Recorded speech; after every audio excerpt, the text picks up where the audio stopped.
नमस्कार, जोहार झारखंड देख रहे हैं आप। आपके साथ मैं हूं शिप्रा झा। बुलेटिन की शुरुआत करेंगे इस वक्त की बड़ी खबर के साथ। और बड़ी खबर झारखंड के साहिबगंज के बरवा टोल प्लाजा टेंडर विवाद में सीबीआई की एंट्री हो सकती है। केंद्रीय जांच एजेंसी के सूत्रों के मुताबिक ये खबर मिल रही है। जांच एजेंसी ईडी इस मामले की जांच कर रही है और इस मामले में झारखंड के एक मंत्री की मुश्किलें भी बढ़ सकती हैं।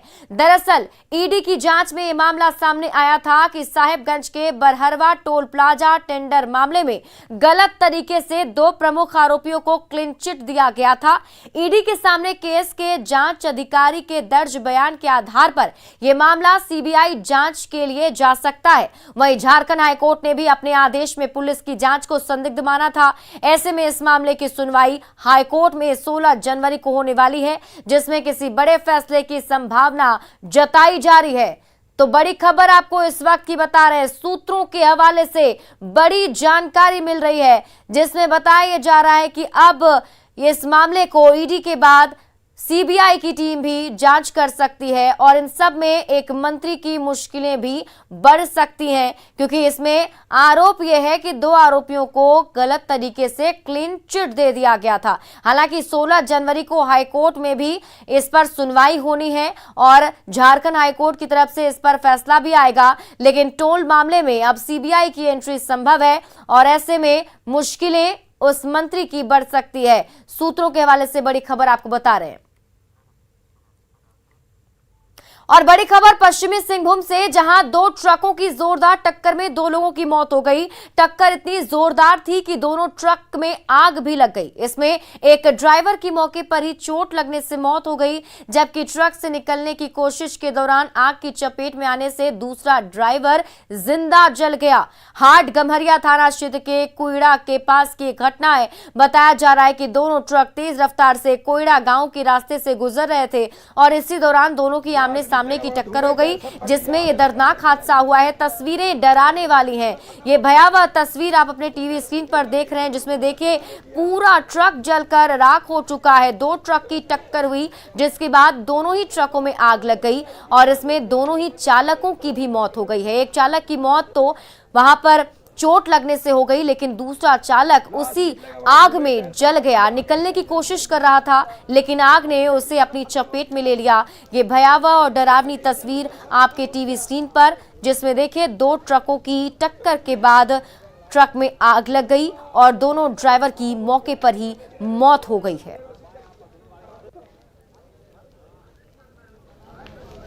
लाश निकलेगा, वहां धुएं, टायर सब फट गया, आगे वाला टायर जल गया, इंजन जल गया, करुआ के केबिन पूरा खत्म हो गया, करुआ के इंजन सब खत्म हो गया। दुमका में नक्सली वारदात में शामिल 5 नक्सलियों को सबूत के अभाव में दुमका कोर्ट ने बरी कर दिया है। शिकारीपाड़ा में लोकसभा चुनाव 2014 के दौरान यह घटना घटी थी और इस दौरान नक्सलियों ने लैंड माइंस विस्फोट कर मतदान कर्मियों की बस को उड़ा दिया था। इसमें 5 पुलिसकर्मी सहित 8 मतदान कर्मी भी की मौत हुई थी। चर्चित नक्सली कांड में फैसला सुनाते हुए अदालत ने माओवादी जोनल कमांडर प्रवीर दास समेत 5 नक्सलियों को साक्ष्य के अभाव में बरी कर दिया है। कानून का जो प्रिंसिपल है कि प्रोसिक्यूशन किसी भी एक्यूज को अगर पनिश करना हो, एक्यूज अगर कोई भी गिल्टी पाया जाए, गिल्टी उसको ठहराने के लिए सबसे ज़रूरी है कि बियॉन्ड ऑल रीजनेबल डाउट वो जो केस प्रूफ होना चाहिए, जो इसमें प्रूफ नहीं हो पाया। खास करके टीआई पैरेड पहचान पर भी जो बात थी, वो जो है वो लोग साबित नहीं कर पाए कोर्ट के समक्ष। जो टीआई पैरेड में पहचान की गई थी, जिन साक्षियों ने पहचान किया था, वो लोग कोर्ट के ट्रायल के दौरान क्रॉस एग्जामिनेशन में नहीं टिके और उनके साक्ष्य को पूरी तरह से नहीं माना गया। और अभी चूँकि जजमेंट की पूरी कॉपी अभी नहीं मिली है, उसके बाद हम लोग देखेंगे और क्या है। साहिबगंज पुलिस लगातार आज भी रबिका हत्याकांड के आरोपी दिलदार अंसारी की मां और मामा से पूछताछ करेगी। इस मौके पर दोनों के सामने मुख्य आरोपी दिलदार अंसारी भी मौजूद रहेगा। कोर्ट के आदेश पर साहिबगंज एसआईटी ने बुधवार को दोनों आरोपियों को 2 दिन के रिमांड पर लिया था, जिनसे कल पूछताछ की गई थी। दोनों से एसआईटी चीफ राजीव रंजन ने देर शाम तक कड़ी पूछताछ की, जिसमें 25 से ज्यादा सवालों के जवाब हासिल करने की कोशिश की गई। रबिका हत्याकांड में दिलदार अंसारी समेत उसके पूरे परिवार के खिलाफ SC/ST एक्ट के तहत FIR दर्ज कराया गया है।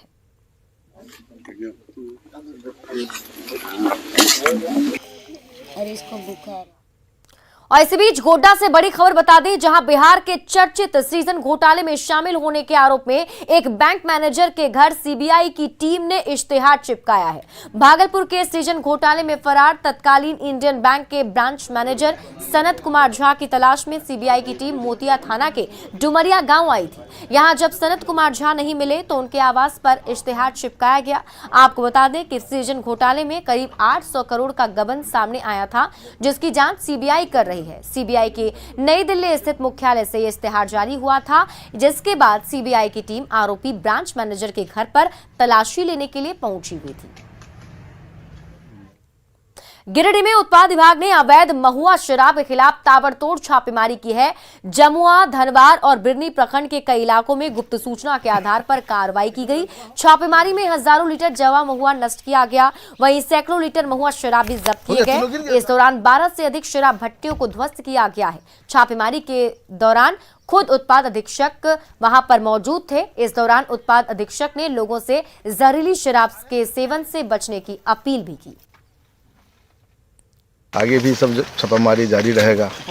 आम जनता से भी यही अनुरोध रहेगा कि वो लोग नाजायज़ शराब नहीं पिएं, उनकी जान को खतरा हो सकता है, क्योंकि महुआ शराब लोग सोच के पीते हैं, उसमें स्प्रिट मिलाया हुआ रहता है।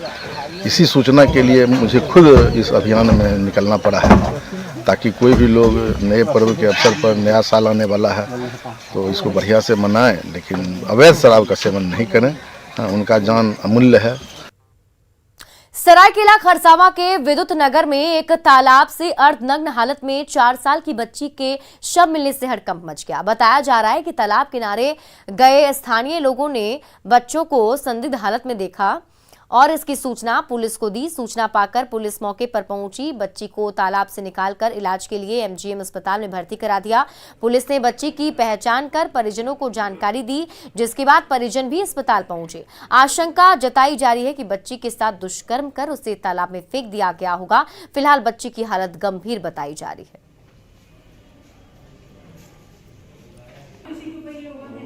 कि वो शाम को खेल रही थी और अचानक से थोड़ी देर बाद जब उन्होंने देखा तो वो नहीं थी। उसके बाद उन्होंने जाके थाना में जाके एक रिपोर्ट लिखाई कि हमारी लड़की नहीं मिल रही है। एंड इन द मीनवाइल उनको एक कॉल आया थाना में कि इस तरह से एक बच्ची जो है इंजर्ड कंडीशन में मिली है, जिससे तुरंत एक लेडी ऑफिसर रश की और उसको लेके यहाँ पर एमजीएम लेके। बच्ची आउट ऑफ डेंजर है जैसे डॉक्टर्स का बताना है। झारखंड विधानसभा के शीतकालीन सत्र का आज आखिरी दिन है और अब तक की सदन की कार्यवाही के दौरान हंगामा होता रहा। हालांकि कल की कार्यवाही के दौरान सदन में शांति रही और सवाल जवाब भी हुए। ऐसे में उम्मीद जताई जा रही है कि आज भी सदन की कार्यवाही सुचारू रूप से चल सकेगी। हालांकि सरकार को कई मुद्दों पर घेरने की विपक्ष ने रणनीति जरूर बनाई है। इसमें निजी विश्वविद्यालय विधेयक शामिल है। राज्य गठन के बाद ऐसा पहली बार हुआ है कि जब किसी निजी विश्वविद्यालय से जुड़े विधेयक को सरकार ने वापस ले लिया हो। वहीं नियोजन नीति के मुद्दे पर भी पक्ष और विपक्ष में तलवारें खींच सकती हैं। नियोजन नीति को लेकर सरकार पर बीजेपी पहले दिन से ही दबाव बना रही है।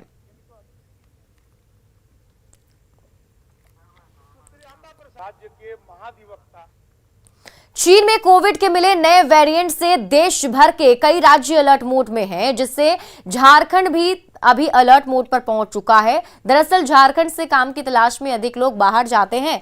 ऐसे में कोरोना के संक्रमण का खतरा काफी ज्यादा बढ़ जाता है। कोरोना आउटब्रेक होने पर सबसे बड़ी चुनौती अपने शहर सुरक्षित लौटना होता है। ऐसे में सरकार और प्रशासन की ओर से हर एहतियाती कदम उठाए जा रहे हैं। सीएम हेमंत सोरेन ने भी कहा है कि जरूरत पड़ने पर कोविड प्रोटोकॉल लागू किया जा सकता है। इधर कोरोना के फिर से लौटने की आशंका से हवाई जहाज से यात्रा करने वाले यात्री खुद जागरूक दिखाई दे रहे हैं। बच्चों को मास्क लगा के भेज रहे हैं, सैनिटाइजर हाथ में लगा के दे रहे हैं। जब पहले जब था कोविड का प्रकोप था, अब सुनने हमारा फिर वापस आ रहा है कोविड इंडिया में, तो प्रिकॉशन लेके चलेंगे तो आगे आगे सेफ्टी रहेगा हमारे लिए भी, ना फ्यूचर के लिए भी, क्योंकि बच्चा कोविड ना हो। स्टेट बाय स्टेट मूवमेंट होता ज्यादा है, इस कारण ज्यादा फैल जाता है। इस कारण से अगर स्टेट में रहेगा, आउट ऑफ ना रहे, मूवमेंट कम रहेंगे तो कम फैल सकता है।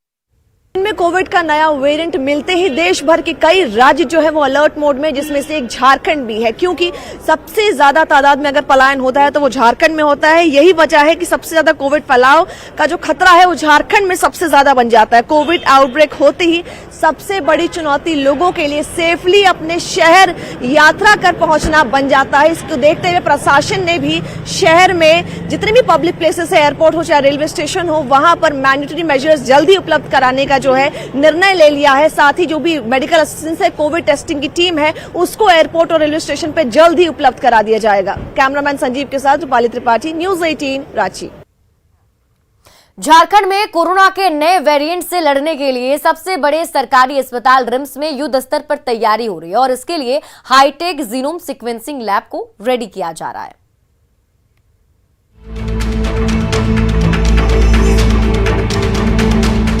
चीन में कोरोना के नए वेरिएंट BA.7 के फैलते कहर को देखते हुए झारखंड सरकार भी अलर्ट मोड में आ गई है।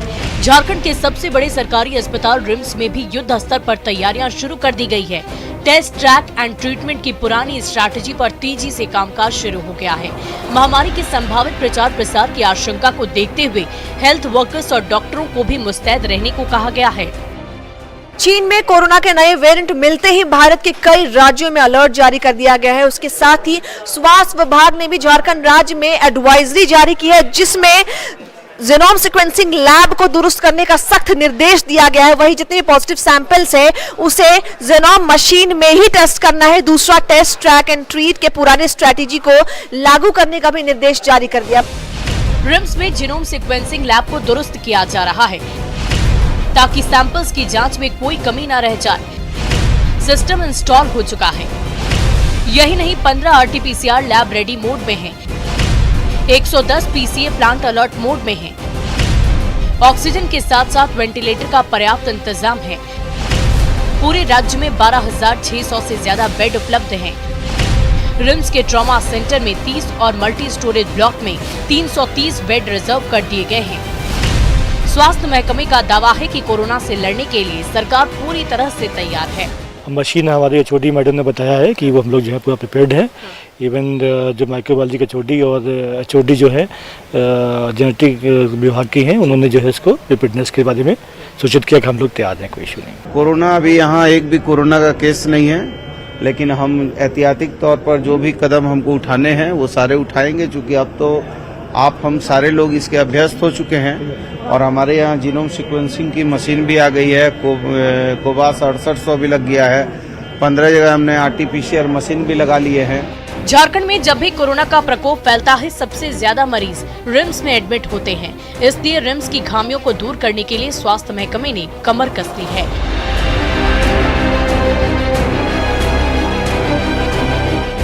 स्वास्थ्य मंत्री ने दावा किया है कि झारखंड राज्य नए कोविड के वेरिएंट से लड़ने के लिए पूरी तरीके से तैयार है और जो भी मेजर्स अपनाने की जरूरत पड़ेगी वो अपनाया जाएगा झारखंड राज्य में। रूपाली त्रिपाठी, न्यूज 18 रांची।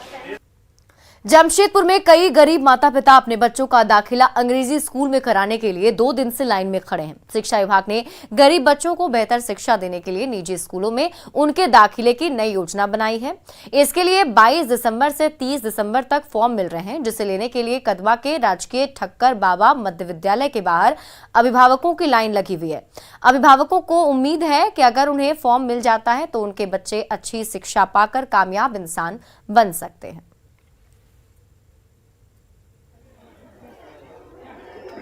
RT के अंतर्गत जो है 25% बच्चों को जो गरीब परिवार से है उनका नामांकन हेतु फॉर्म यहाँ से दिया जा रहा है और वो नज़दीकी विद्यालय को ही दिया जाएगा। जो जहाँ के निवासी है वहाँ का आय प्रमाण पत्र कम से कम 72,000 का होना अनिवार्य है। उसके बाद उनका उम्र जो है 1 अक्टूबर 2018 से 30 सितंबर 2019 के बीच जिनकी उम्र है वही पात्रता के योग्य है। हम लोग सुबह 8:30 से खड़े हैं, सुबह 8:30 बजे से यहाँ पे खड़े हैं और कल भी खड़े थे। कल भी कब से खड़े थे हम लोग 7 बजे से आकर के। लास्ट में हम लोग को 11:30 बजे हम लोग का फॉर्म जमा कर लिया गया। हम लोग को बोला गया कि अब आप लोग 5 बजे आइएगा, दे देंगे। 5 बजे हम लोग यहाँ पे आए थे और हम लोग को 5:40 क्या 5:45 तक यहाँ नहीं खड़े थे, वहाँ ब्लड बैंक में वाला में खड़े थे। वहाँ 5:45 बजे तक हम लोग खड़े थे। लास्ट में हम लोग को हाथ जोड़ के बोला गया कि इतना छोटा बच्चा लेके आइए, तुम लोग घर चले जाओ। जब हम लोग घर चले गए हैं तो 6 बजे के बाद जो बैठा हुआ था बाकी का बचा हुआ उन लोग फॉर्म दे दिया।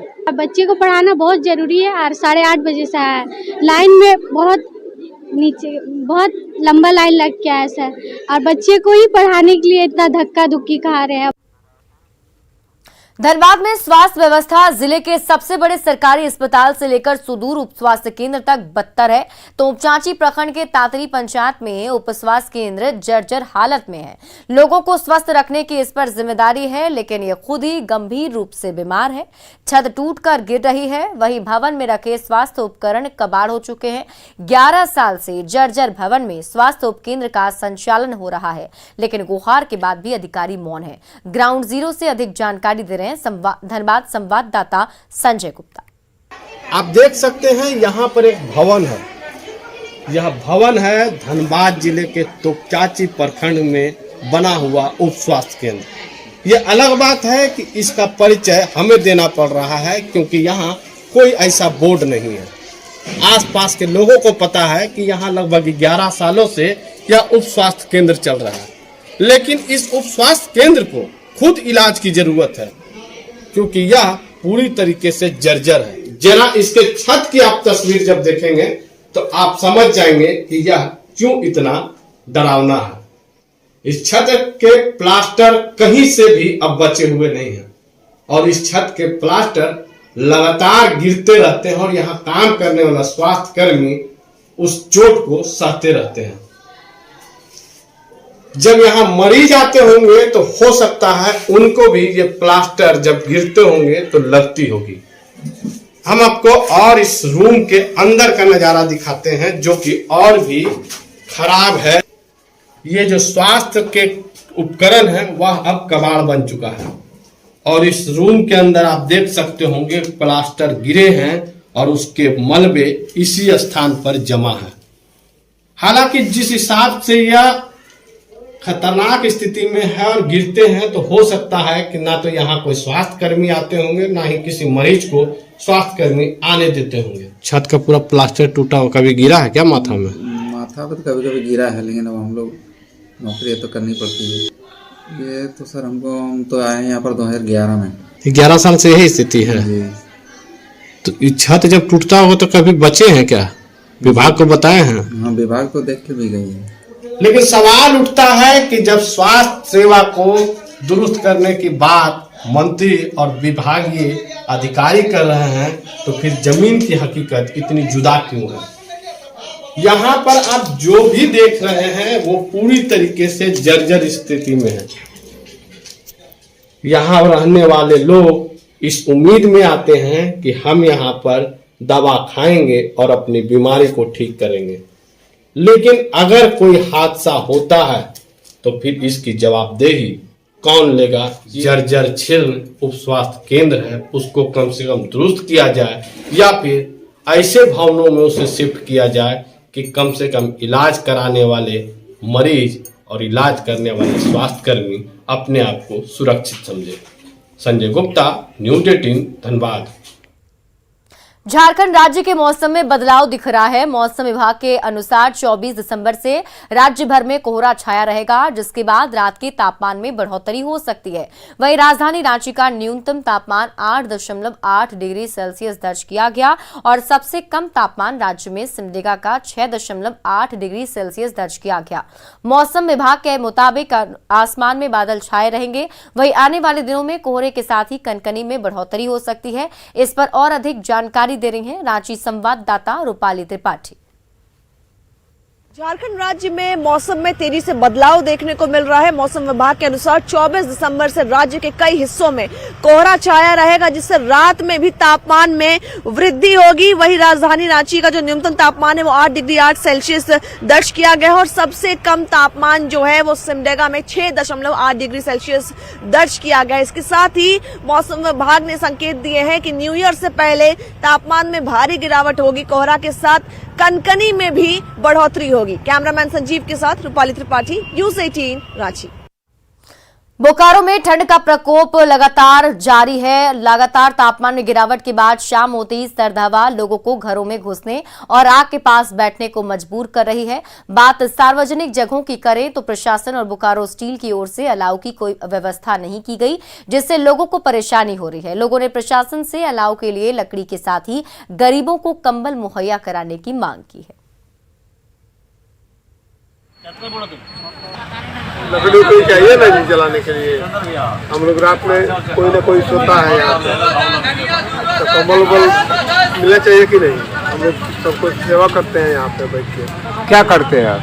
आलू प्याज बेचते हैं। कहाँ पे? यहीं पे 5 भटिया में। तो क्या अभी जिला प्रशासन की तरफ से, सरकार की तरफ से? नहीं कुछ नहीं।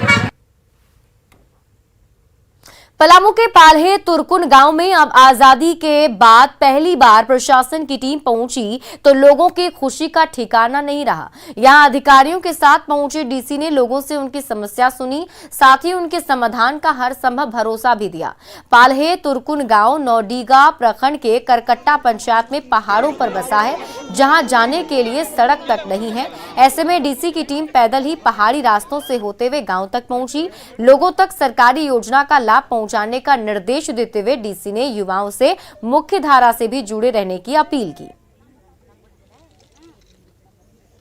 कठिनाई हुआ है जाने में आने जाने में, तो क्योंकि फॉरेस्ट का जमीन है तो हम वन विभाग से कोऑर्डिनेट करते हुए इन लोगों को रोड बनाने का पहल करेंगे।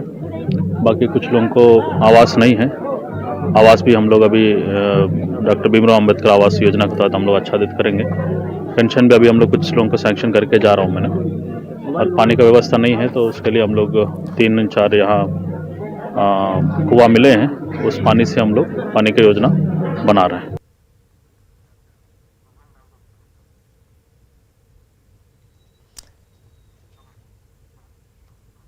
और फिलहाल इस बुलेटिन में अभी के लिए बस इतना ही। आइए एक नजर डाल लेते हैं हेडलाइंस पर। Elegant steel, India's number 1 QST बार। भरोसा दिखता नहीं टिकता है। झारखंड विधानसभा के शीत सत्र का आज होगा समापन। अंतिम दिन भी कई मुद्दों पर सत्ता पक्ष और विपक्ष में तकरार की आशंका। कई विधायी कार्य निपटाने की रहेगी चुनौती। कोरोना के नए वेरिएंट से अलर्ट मोड में झारखंड। वैक्सीनेशन, मास्क, सैनिटाइजर और कोविड टेस्टिंग पर जोर दे रहा प्रशासन। सीएम ने कहा जरूरत पड़ने पर लागू किए जाएंगे कोविड प्रोटोकॉल। धनबाद में गंभीर रूप से बीमार है तोपचांची का तातरी उप स्वास्थ्य केंद्र। टूट कर गिर रही छत, कबाड़ बने उपकरण। 11 साल से जर्जर भवन में चल रहा सेंटर। गरीब परिवार के बच्चों के अंग्रेजी स्कूल में पढ़ाने के लिए शिक्षा विभाग ने जारी किया फॉर्म। 2 दिन से कतार में लगे हैं अभिभावक। 30 दिसंबर तक मिलेगा form. Presented by elegant steel, India's number 1 QST बार। भरोसा दिखता नहीं टिकता है।